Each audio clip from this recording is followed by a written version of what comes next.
Tak dipanggil timnas Indonesia di FIFA Matchday, Sandy Wells akhirnya buka suara. Akhirnya pemain naturalisasi yakni Sandy Wells buka suara soal ia tak dipanggil oleh timnas Indonesia di FIFA Matchday 2023 ini. Seperti yang diketahui, timnas Indonesia akan berpartisipasi dalam ajang FIFA Matchday yang akan berlangsung mulai tanggal 25 dan 28 Maret 2023 nanti. Di ajang FIFA Matchday, timnas Indonesia bakal menghadapi Burundi pada 2 tanggal tersebut dan akan digelar di Stadion Patriot Candrabaga. Jelang hadapi Burundi, pelatih timnas Indonesia yakni Sintayong telah merilis 28 pemain yang bakal masuk skema permainannya. Namun jelang menghadapi FIFA Matchday ini, kabar tak bagus justru datang menghampiri timnas Indonesia. Salah satu pemain naturalisasi yakni Sandy Wells lagi-lagi batal debut bersama timnas Indonesia. Bek berusia 28 tahun itu belum pernah debut bersama timnas Indonesia meski sudah selesai proses naturalisasinya.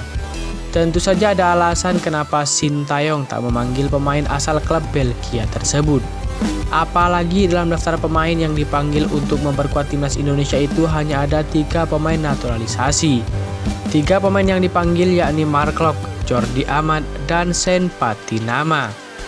Untuk pemanggilan pemain ini, Sintayong memang belum buka suara terkait tidak memanggil Sandy Wells hingga Rabu 15 Maret 2023 pagi.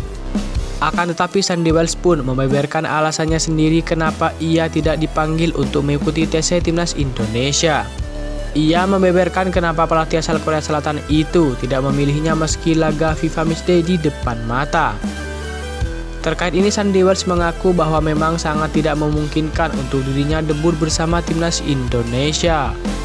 Pemain keturunan Indonesia itu mengaku saat ini kondisinya memang tidak fit dan masih berjuang untuk pulih.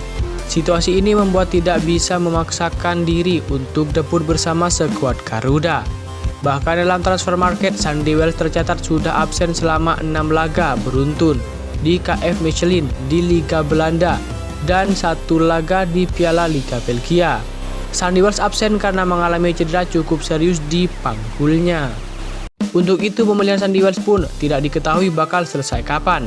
Namun sebagai pemain, Sandy Wells mengaku ia juga bakal bekerja keras untuk bisa cepat pulih.